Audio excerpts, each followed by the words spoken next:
Sí, estoy muy agradecida y contenta de poder acompañar este proceso con tantas vertientes, tan complejo, tan rico y desde luego tan preocupante. Los homicidios de mujeres y niñas que llamamos feminicidio son parte de un terrible quebranto a la seguridad vital de todas las mujeres y las niñas en México. Em, Perdón, pero está puesto mi micrófono. ¿Sí me escuchan? Sí. Sí, sí, Eh, bueno, y eh, haber sido parte de este proceso desde hace muchos años eh, me, me ilumina el momento que estamos pasando ahora como un momento de condensación de procesos previos y de avances en la manera de abordar el problema.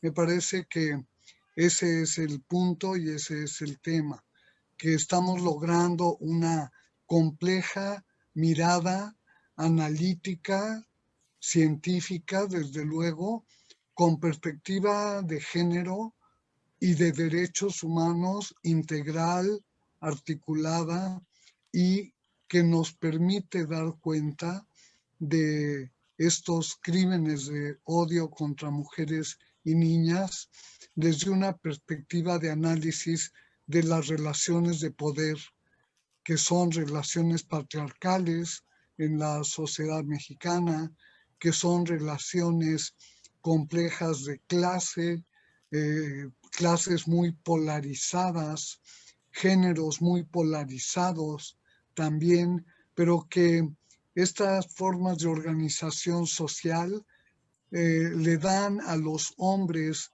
en México una carga de poderes violentos para utilizarlos en su beneficio, para avanzar desde una perspectiva de su ganancia y desde luego del monopolio de formas de poder, de control, de expropiación de recursos, que es lo que recuerdo que Teresita de Barbieri siempre incluía en su análisis de género, esta expropiación a las mujeres por parte de la sociedad en su conjunto para beneficio del género masculino.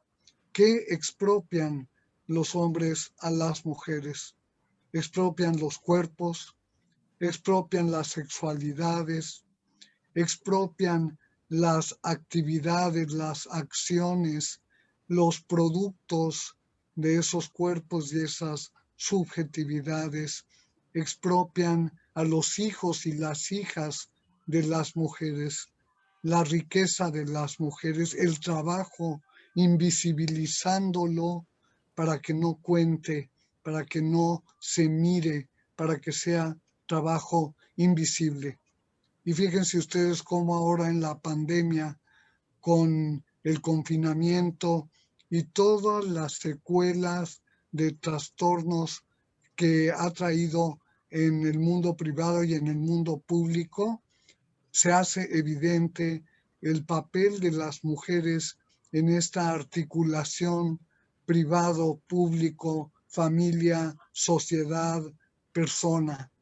Esa articulación está haciendo crisis porque tenía un componente muy complejo, patriarcal, y que preservaba para los hombres el espacio privado como un espacio de reposición, como un espacio no central, pero sí necesario. Y en cambio para las mujeres reserva un espacio doble, privado-público, con funciones y actividades complejas de articulación. Los hombres poderosos en la sociedad mexicana pueden lastimar, pueden agredir, pueden violentar a las mujeres y muchas veces, demasiadas veces, no reciben sanción, no reciben castigo y no son colocados como debería ser del lado del delito para ser tratados conforme a la ley, desde luego. El tema del feminicidio, digamos que nos emergió hace unos años en México, en finales de los 90, mitad de los 90, con el gravísimo problema de homicidios de mujeres jovencitas, niñas, en Ciudad Juárez y en Chihuahua. Y esa fue la irrupción. Ahí se inició un proceso de conciencia social, civil, crítico, de rechazo a esta violencia y de denuncia y exigencia de acceso a la justicia. Y ahí intervenimos los movimientos feministas, los movimientos de derechos humanos, y hicimos una verdadera agenda, una agenda muy interesante. Yo me encontré, bueno, porque lo busqué, un documento, aquí está, que se llama Fin al Feminicidio y que presentamos en la Cámara de Diputados en el año 2000. En ese momento ya llamábamos feminicidio a ese fenómeno y ya habíamos creado una comisión especial en la Cámara de Diputados para darle seguimiento a los feminicidios ya llamados así. Antes había habido una comisión especial para dar seguimiento a los asesinatos de mujeres en Ciudad Juárez. Ese fue el antecedente. Y luego esta comisión que creamos nosotras, estoy compartiendo el espacio con Malú, que fuimos compañeras diputadas y trabajamos arduamente en la Comisión de Equidad y Género por el avance de esta política para restablecer en la sociedad los derechos humanos de las mujeres y las niñas.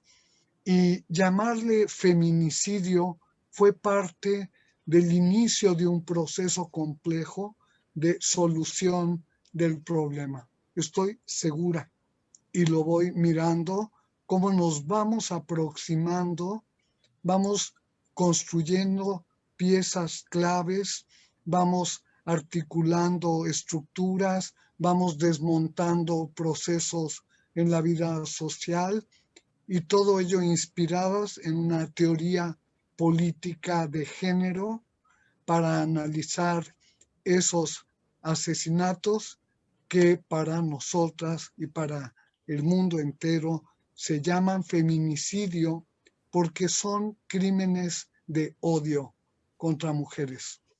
Quiero reconocer aquí con todo mi cariño y gratitud el aporte que hizo Diana Russell y también Jill Radford y otras feministas del mundo que fueron reuniendo ejemplos de feminicidio en el mundo para demostrar que se trataba no de algo que emergió sin tener por qué, sino que el producto feminicidio era parte de un proceso de dominación a las mujeres y estaba cargado de prejuicio, de rabia, de misoginia. Esa fue la perspectiva de Diana Russell y cuando yo la leí me fasciné porque encontré por fin una explicación analítica, crítica, científica y política sobre el tema. Y bueno, discrepé con Diana Russell porque ella era muy anarquista y su enfoque teórico le impedía darle un peso mayor al Estado como parte del problema. Y en cambio yo, con mi formación clásica, antropóloga también, ella también, tenía otro enfoque. Para mí, una enorme parte del problema era el Estado. Y hace eso la diferencia con la definición de Diana Russell de femicide. Y yo lo llamé feminicidio porque le agregué, además de que son crímenes de odio misóginos contra mujeres, se trata de que cuentan las violencias de las que son parte de estos crímenes con una enorme tolerancia social en la sociedad a la violencia de los hombres machistas, sexistas, clasistas, violentos, iracundos, que es un estereotipo de género fomentado en nuestro tan patriarcal país. Entonces yo incluí eso y dije que además estas violencias contra mujeres y niñas contaban con la tolerancia del Estado, lo que generaba una gran impunidad. Para mí, la impunidad es parte del feminicidio. No es que agrave la situación, no, es que es parte. Y el día que logremos erradicar la impunidad, habremos ya de estar muy cerca de erradicar los feminicidios de la faz de nuestro mundo, del mundo global. Entonces, bueno, yo quiero refrendar como feminista que me da mucho orgullo que la Ley General de Acceso de las Mujeres a una vida libre de violencia es una ley que contiene los derechos humanos de las mujeres como la vía de solución del problema. Uno, y también esa ley lleva por nombre el primer derecho humano. La ley es Ley General de Acceso de las Mujeres a una vida libre de violencia. Y el primer derecho humano de Viena, 1993, constata y reafirma que el primer derecho de las mujeres es el derecho a una vida libre de violencias. Es el primer derecho. En la cumbre se había planteado simplemente como el derecho a la vida de las mujeres, pero hubo un tribunal adjunto a la cumbre donde se hicieron juicios, hubo testimonios de víctimas sobrevivientes del feminicidio que plantearon que no era suficiente que dijera el derecho a la vida de las mujeres, sino que debía puntualizar con claridad y a una vida libre de violencia.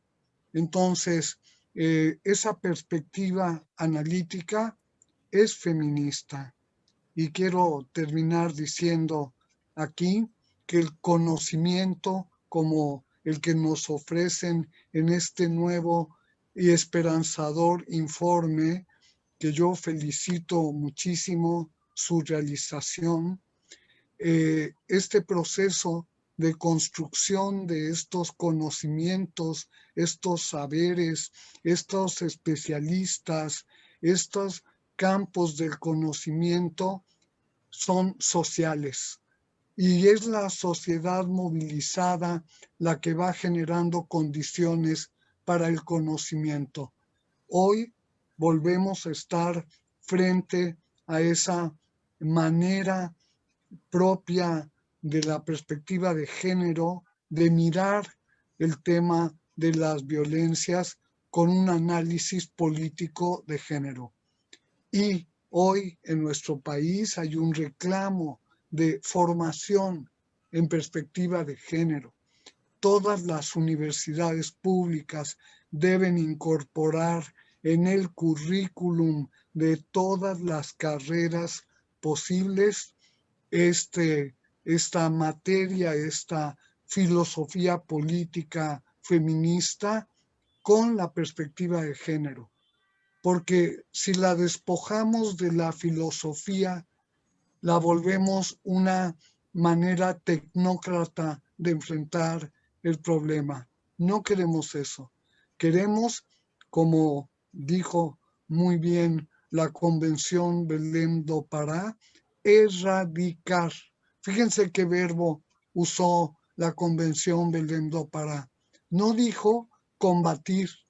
No está esa palabra en ningún texto de Belém do Pará o de la CEDAW o de los textos de derechos humanos de las mujeres como Viena.